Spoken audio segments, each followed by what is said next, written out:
I think it's safe to say that there is no doubt about the legacy of Hayao Miyazaki. Known as the Walt Disney of Japanese animation, while he is far from being known as the pioneer of the art form itself, his films have transcended pop culture into legitimate works of art that is matched by their entertainment value, with their rich animation, likable characters, and engrossing stories that have won him countless of fans from around the world, including yours truly. The very first Miyazaki film that I've ever watched was the 1998 film Princess Mononoke. Back then, I was familiar with anime all thanks to Toonami from Cartoon Network that I watched a lot as a kid, with shows like Sailor Moon, Gundam Wing, Rurouni Kenshin, and of course, the Dragon Ball Z franchise.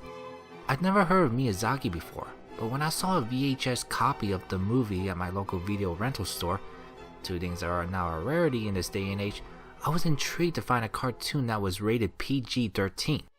It was mind-blowing to me as a kid to think that a cartoon, which the thought process is that they were meant for kids, can get such a high rating.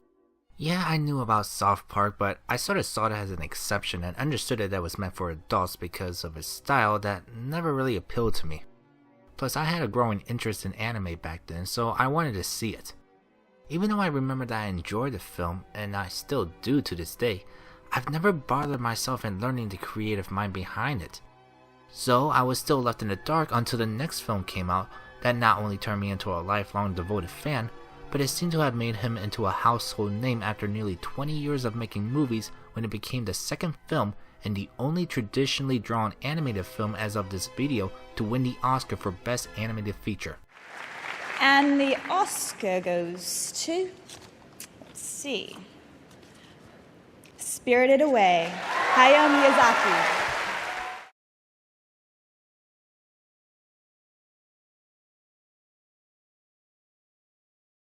The story centers around an 11-year-old girl named Chihiro, who is bummed out because she has to move to her new home with her mother and father, leaving behind her old life and friends behind. On their way there, they accidentally stumbled into the spirit world where they become trapped when her parents turn into giant pigs. Unable to escape, Chihiro is helped by a young boy named Haku who convinced her to take a job at an exquisite bathhouse run by the witch Yubaba in order to keep herself safe. Scared and alone, Chihiro learns that in order to save herself and her parents and return safely to the human world, she must find the inner strength to overcome all of the challenges laid out before her. And with many friends like Lin and Kamanji helping her out, the little girl learns the values that will serve her far after she leaves the spirit world. After Princess Mononoke, Miyazaki was working on 2 other projects before he came up with the idea for Spirited Away. When those 2 were flat out rejected, this gave him all the time to develop his film, basing Chihiro on a young daughter of a friend. While he is no stranger when it comes to writing female leads, this is the first for him to create a story where an 11-year-old girl goes through an emotional journey. So, for references, he studied shoujo manga, comics that are made strictly for young girls, but ultimately found them two-dimensional as they typically explore romance, which he felt that any normal girl wouldn't hold dear in their hearts.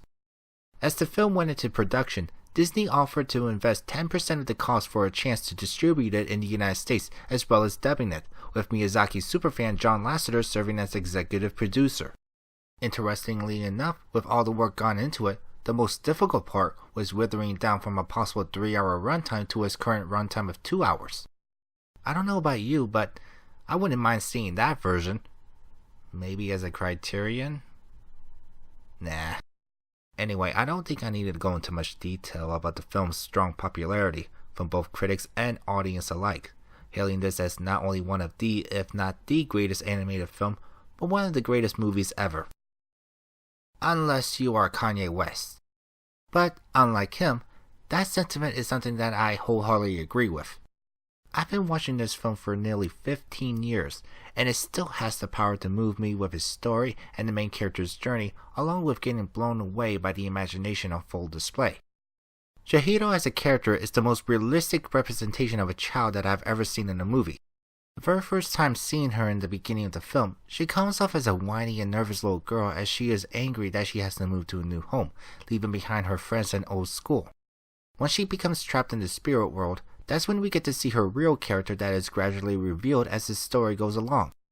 Miyazaki has always insisted that she never really changed, that she only discovers something within herself that she never thought she had. There's nothing really special about Chihiro besides the circumstance she found herself in, only coming off as an average girl that will make her more relatable and her journey all the more compelling as she overcomes every situation thrown at her with her wit and initiative. And her animation really shows it off subtly, with the way she has herself hunched over with her hands clasping together in the beginning, only to come out standing tall with her head up and eyes forward by the end. This is a coming-of-age story where Chihiro has to conquer her fear of an unknown future that, by the end, she'll most likely have a normal life, but she'll no longer be scared of it, the first sign of becoming an adult. She may be the star of the show, but all of the supporting cast are just as excellent and interesting, from Haku, Yubaba, Lin, Kamanji, Zenaba, and even No Face, as each form a particular relationship with the young girl, whether they be friendly, antagonistic, or somewhere in between that helps shape her story. And the English voice acting is top-notch, with Devin Chase, Jason Marsden, Susan Pleasant, David Ogden Stiers, and Susan Egan, all of whom have lent their voices in previous Disney projects. Of course, while rare when it comes to syncing the voices with the lip movements from the translated script, it comes off as a bit awkward as they sometimes have to rush with their long lines, something that even the English producers admitted to be an issue. Still, when it comes to dubbing and translations, it feels authentic and timely, making this one of the best that I've ever heard. And finally, seriously, what can I say about the animation that hasn't been said already? I mean, there are movies that you can feel a lot of love being put into, and then they're spirited away. It's beautiful, it's grand, the attention to detail with the settings both in its interior and exterior is remarkable, the designs are distinguishable and imaginative, the praise is endless. But what makes this stand out from most movies is not because it looks amazing, but because it feels credible. And the animation itself is fluid, and I always love watching Chihiro when she finds herself in a comical situation. It really is astonishing that a movie like this even exists, and thank God that it does. Sorry Kanye, I like Akira, but when it comes to combining in an engaging story with incredible visuals, Spirited Away is about as close to perfection as it gets. As such, it gets a 5 out of 5, absolutely, totally deserving of the Oscar. So much so that this should have been nominated for Best Foreign Film, if not, dare I say, Best Picture. Oh well, I think it's safe to say that its legacy has already been vindicated. So, if for some reason you haven't seen it already, I can pretty much guarantee you that it is a film that needs to be seen.